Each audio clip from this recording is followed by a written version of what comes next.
The postulates are: number 1,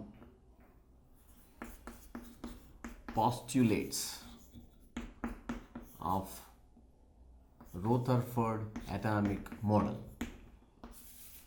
Number 1, he said that inside the atom there is huge amount of empty space because many number of alpha particles are deviated in different directions.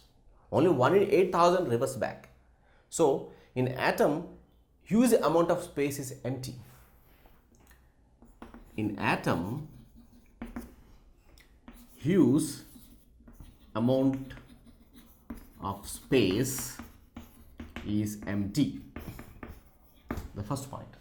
The second point, all the mass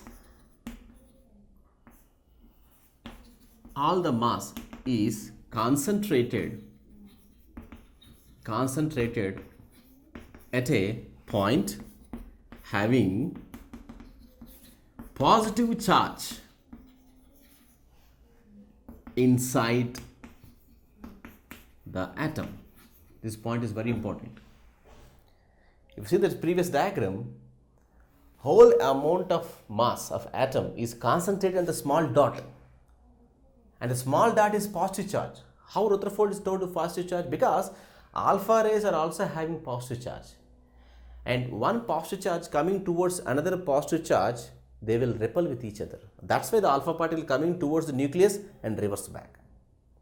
So that is what the institution of the Rutherford. So that is a positive charge, and he told that this point is called nucleus. So he is the scientist who gave the name to the nucleus. Now third point, 1 in 8,000 alpha particles repel back. And now fourth point, size of nucleus is very small compared to size of the atom. How much small? You know, size of nucleus is 10 to the power of 5 times smaller than size of atom. Just imagine, size of nucleus is 10 to the power of 5 times smaller than atom, means size of the atom is 10 to the power 5 times greater. 10 power 5 times means 1 lakh times greater. Atom is 1 lakh times bigger than nucleus. How do you imagine the size? I will tell you. Imagine a cricket ground. You know, every day in the TV we watch the cricket. Imagine the big cricket ground. The big cricket ground is atom. On the cricket ground, take one single sand grain, and that sand grain is nucleus. So if you see the cricket ground, you can't see the sand grain. Similarly, if you see the size of the atom, the nucleus is invisible for you. That much of small it is. And he proposed his atomic model as solar system model. Why? He told that if this is the nucleus, all the electrons are moving in the elliptical orbits like all the planets revolving around the sun in the solar system. So that's why Rutherford atomic model is also called solar system model. So the fifth point is solar system model.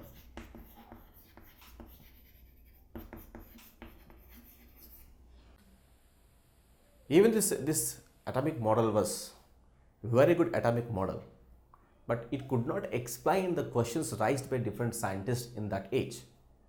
One main question was not answered by this model. That was, if this is the nucleus, and around the nucleus, when the electrons are moving around it, electron is having negative charge, nucleus is having positive charge, and you know that in between negative charge and positive charge is an attraction force. So while the electron revolving around nucleus for a long time, there is a possibility of electron attracted by the nucleus gradually, and the electron should drop into the nucleus. Therefore, when the electron drop into the nucleus, there is no shape of the atom, and you can say atom is unstable. That means atom should not exist, but atoms are existing. Atoms are stable. Then why can't this electron is not falling in the nucleus? Why the electron still in the orbit around the nucleus? And that question was not answered by Rutherford. So that's why Rutherford is, even though it's a good atomic model, some science communities are not accept the Rutherford atomic model. Then we came across another atomic model which was popular atomic model in the scientific history. And this atomic model is third atomic model, and this is called Bohr atomic model. Bohr atomic model. Niels Bohr was a Danish physicist, and who was a Nobel Prize winner. Niels Bohr was very intelligent comparing to any other scientist in this age. Bohr gave the answers which were asked in Rutherford atomic model. So Bohr, what he told that, like in previous model, he told that around the nucleus you have the orbits. In the orbits, electrons are moving like this. If this is the nucleus, around the nucleus you have the orbits, and in the orbits, of course, Rutherford told elliptical orbits. For our convenience sake, I am drawing in circular orbits. So the electrons are moving in these orbits around the nucleus. Bohr told that instead of orbits, he has taken energy levels. Those are called quantum energy levels. So he said that the same atomic model, he said like this. This is the nucleus, and these are the orbits. Same orbits. But these orbits he told with a name called energy levels. These energy levels are nothing but the floors of a building. Say there is an apartment having 10 floors. Each floor is an energy level. First floor, first energy level. Second floor, second energy level. Third floor, third energy level. Fourth floor, fourth energy level. Like that. And in these energy levels, you have electrons. You have electrons in these energy levels. But they never be between the energy levels. They should on the energy level. In between, they won't exist. And what are his postulates? The first one he told that, see this one. When this electron revolves around the nucleus, it has to attracted by the nucleus and should fall inside the nucleus. Now why it is not falling? He told that there is another force. There is another force acting away from the center. And that force balancing this attraction force. F1 equal to minus F2. So this attraction force by the nucleus is balanced by another force. And because that force, electron, instead of falling in the nucleus, it is freely moving in the orbits. And this force he told, this F2 force is called centrifugal force. So this centrifugal force balances F1 attraction force and electron revolve in orbits. So he gave the first question answer raised in Rutherford model. Now second question. Scientists were saying that, and we also know, whenever we are running or walking for a long time, we lose energy. And after some time, we have to come to stop. We have to take some rest. Similarly, when the electrons are moving in orbits for a long time, they have to lose energy. And after some time, they have to come to stop. But they are not stopping. Why? Then Bohr told the second postulates. He told that simply, he told that whenever the electrons in the orbits, they neither absorb energy nor release the energy. They will move with the constant energy in the orbits. That's it. So electrons in orbits neither lose nor gain energy.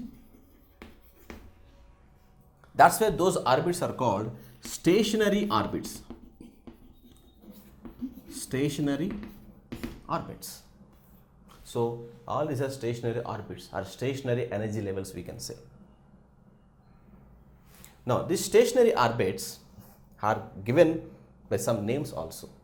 What are the name? The first orbit is given the name K shell, second orbit L, third orbit M, fourth orbit N.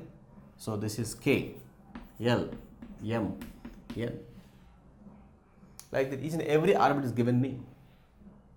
So if the electron is in K shell, it neither lose energy nor gain energy. So this is a stationary orbit.